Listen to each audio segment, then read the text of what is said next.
Let's go, guys. We have another game here.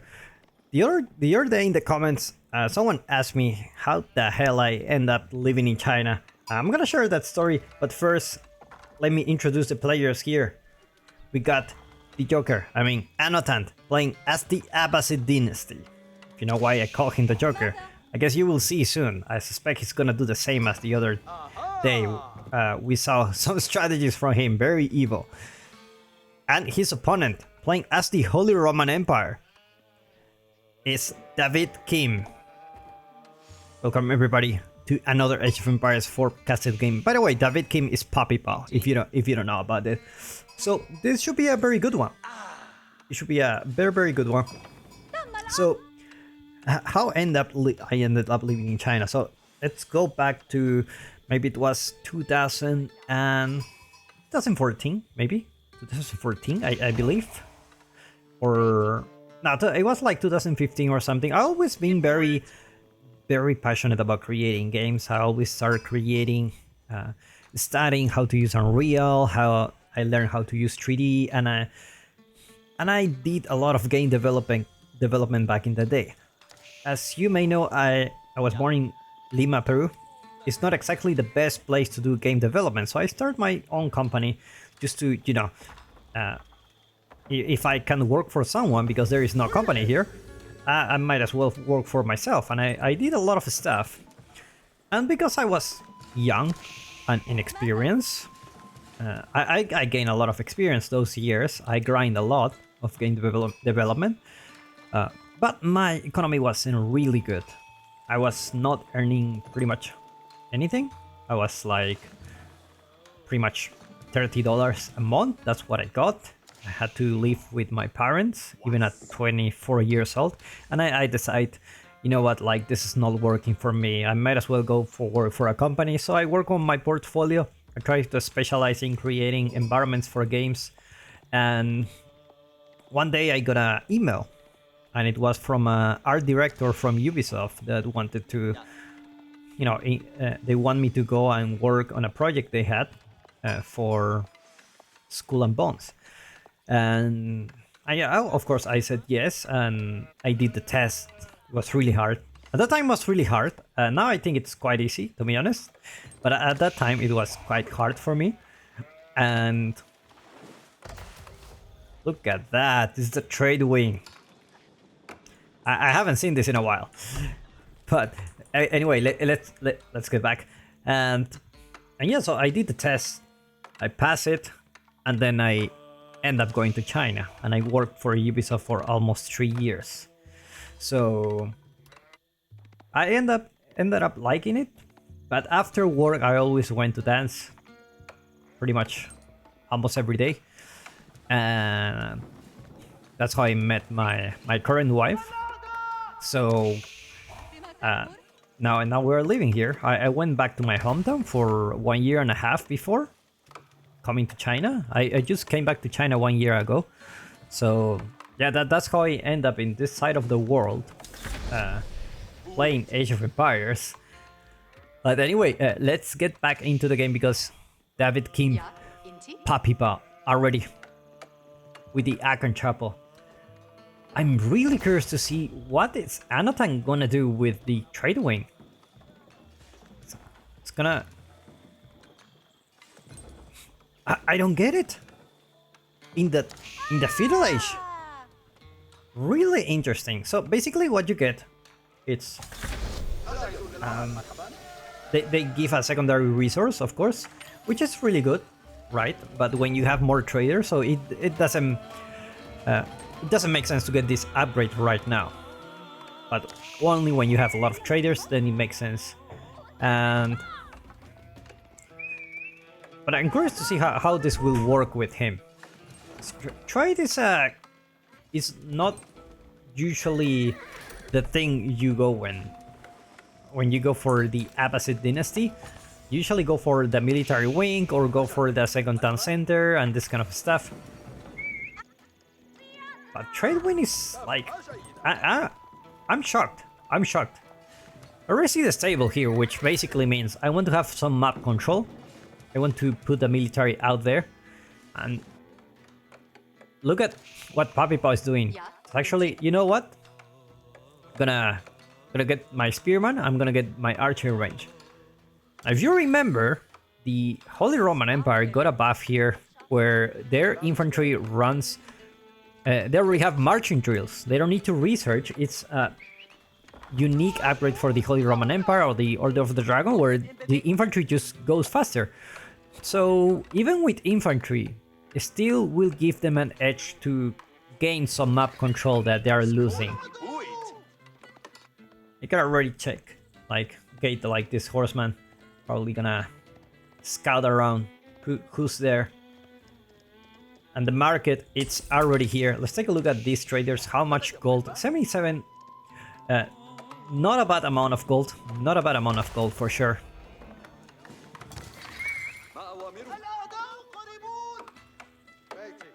Meanwhile, Papi Paw just having a lot of wood. He knows he needs a lot of archers and a lot of spearmen. It looks like he's gonna make some man-at-arms, which I like this move. When your opponent doesn't have access to crossbows or, you know, any other castle age unit, the early man-at-arms is a very good unit. A very good unit. So looks like we're gonna see the Holy Roman playing on the feudal age for a moment, which is I like it a lot. I like it a lot, honestly. More horsemen coming here. And at this point, Anotand just needs to defend the trade. If he has enough traders, you know, he's just gonna be having a really good time. 3 traders so far. He's gonna be getting some archers. Obviously, there are a lot of spearmen on the field already. Golden Age Tier 1 activated for Anotand. He's gonna get those, it's 15% gathering rate for all the resources, so he's gonna be having a great time. All these villagers are just, you know, that's a lot of sheep. Let me see how much sheep you... 18 sheep. Looks like Papi Paw didn't get much sheep. He has only 3. I mean, obviously he went for the berries first, but still having so much sheep under the town center, it's quite a very good thing for him. He doesn't need to go out in the map for now, especially when your opponent is with some units here trying to kill you.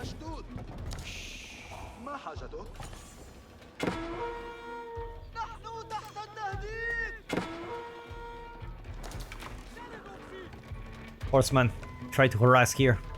Emergency repairs for the house. The people is first, guys. The people is first.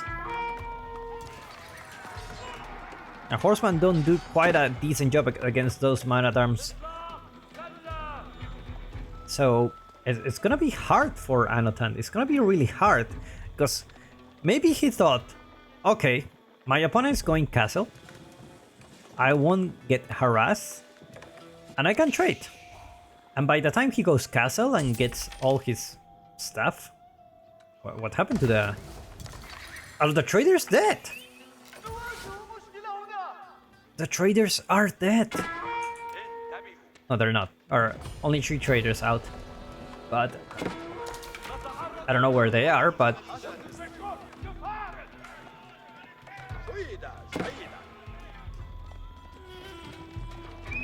More man-at-arms coming for Papi Paw.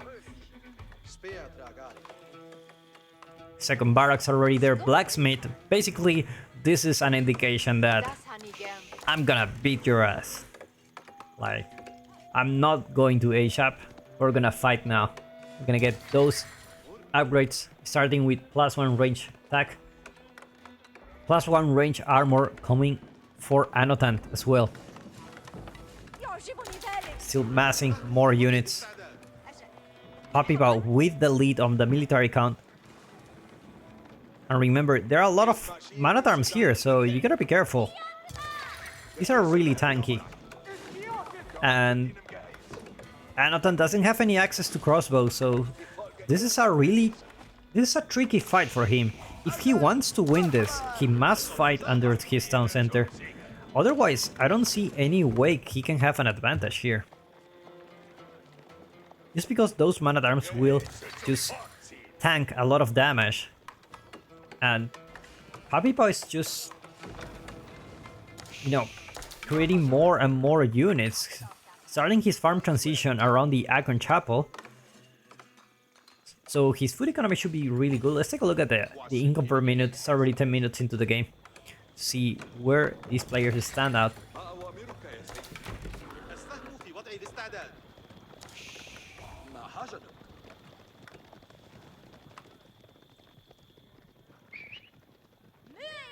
It's like Puppy Paw. It's just camping here.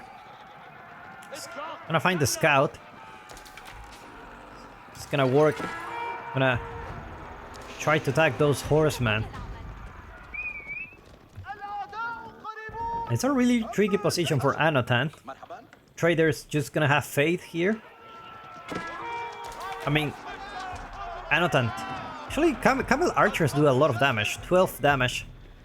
And plus 12 against light infantry, so they're gonna be really good against pretty much almost all this. They're also very good against those man-at-arms. If you notice, Camel Archers just do a wonderful job against those man-at-arms.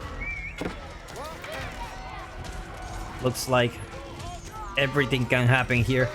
Camel Archers just trying to take down the man-at-arms. Archers also will, but they're not having the same lag as the Camel Archers. And now it looks like Anotand it's going for a raid. He's not gonna be finding anything here because Puppy Paw is very safe under his TC. All his economy is under the Akon Chapel, so he's not gonna be having a lot of incentive to go out in the map, except for this boar, of course. Right, this boar is very forward, but looks like still not enough for Anotand to actually cause any damage here.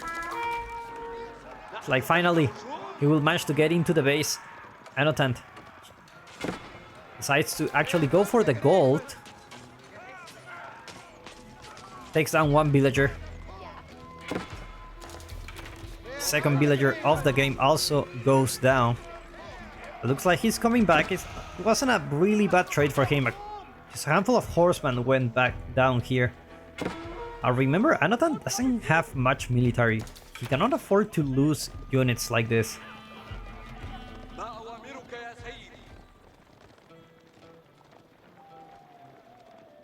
Wheelbarrow going up for Puppy Paw just now. And that's the reason he has been having so much army. He's been prioritizing obviously the wood, but the rest, no eco upgrades, everything will go into military.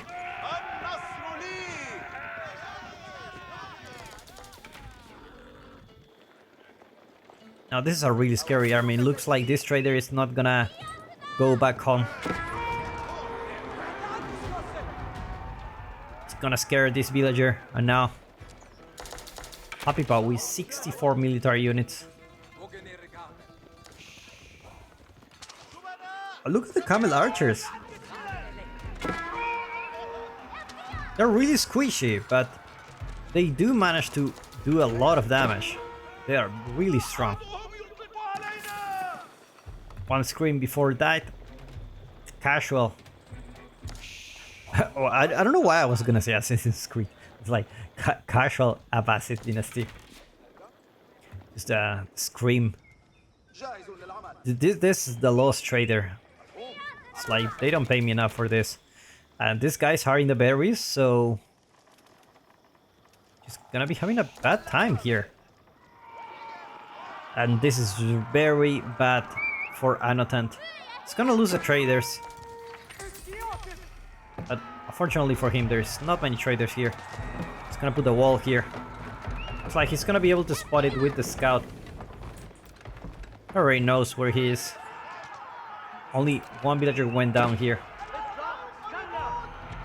And at the same time, Anotand going with his archers. But archer numbers for Puppy Paw are there are just too many of them. He needs the horsemen to take them down, but the spearmen are already there. And it's also 27 spearmen. It's not like a bunch of spearmen, you can take them out quite easily and then just engage with the horseman. But somehow, Anotand managed to take down most of the archers from Puppy Paw. Evening out his military is quite impressive. Is this the power of the camel archer? Guys, is it really it? Now, Puppy Paw will be forced to retreat if he doesn't want to lose his army. Now, the good thing for him is that marching drills is working for him, and now he can get away with that. At the same time, he's going castle with the Regnis Cathedral. He's gonna get all those relics as soon as possible. Also building a stable to get those knights out. He knows his opponent doesn't have any spearmen, so it's just gonna be a really good choice for him, especially against that many archers. Like a handful of knights is just gonna do a great job against those. Now Anotand is just pushing. Trade up and running with one trader, unfortunately. This is not the best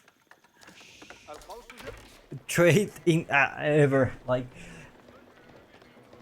only one trader after 16 minutes in the game. Probably you're not trading. That's all I know.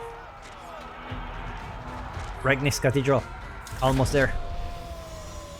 And looks like Anotand will be forced to retreat. I would love to take a fight here, but it looks like he's also macroing for going castle.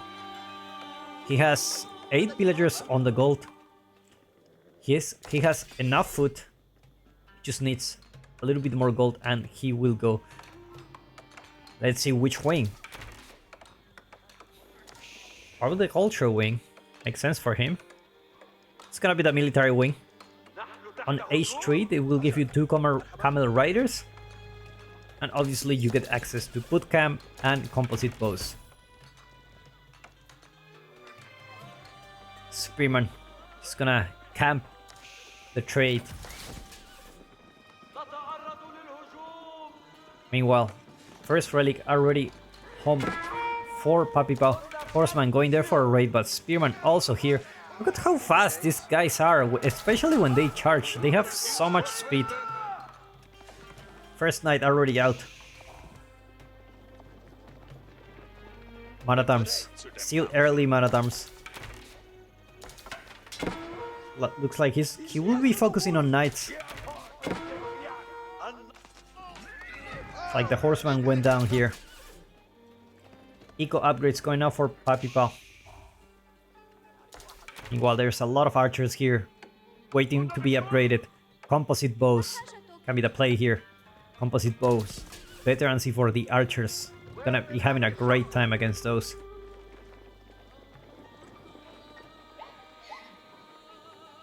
It's like Puppy Paw will go to the south. He knows where his opponent is. It's like a big wall coming here. It's gonna be securing these food resources.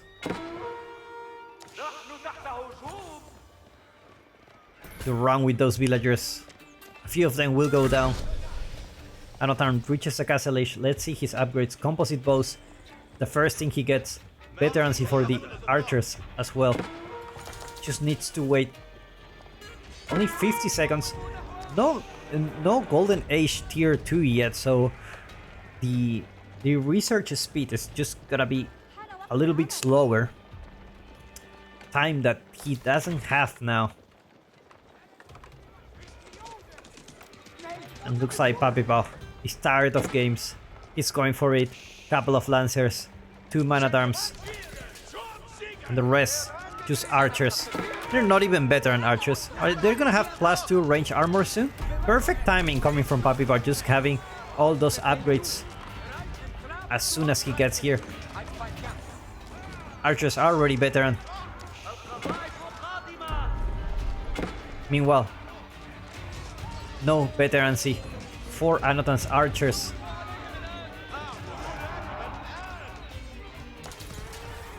Just got veteran. Now they have composite bows. They fire really fast. But you know, you have a knight that is killing all your archers, and all your mass is like it's not really close. So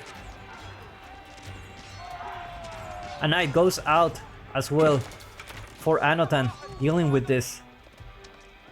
It's like camels gonna go down. And Anotand back to 27 military units. It's mostly archers and a single knight for him. And having more knights coming for Papipal. And no spearman from Anotand. This is pretty much a death wish when you have that many archers. It looks like he will lose his archers here. See if composite bows is as good as they tell. And I don't think composite bows is gonna save you from three knights here. It's definitely not gonna help you. They know it, and they come back. They come back to home. Go home, archer. You have to die like this. Meanwhile, 3 relics out there for Papipal.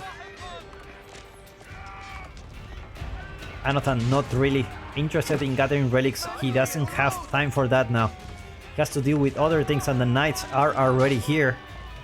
And he doesn't have any single barracks. Let's take a look at his barracks. Not a single barracks coming for him.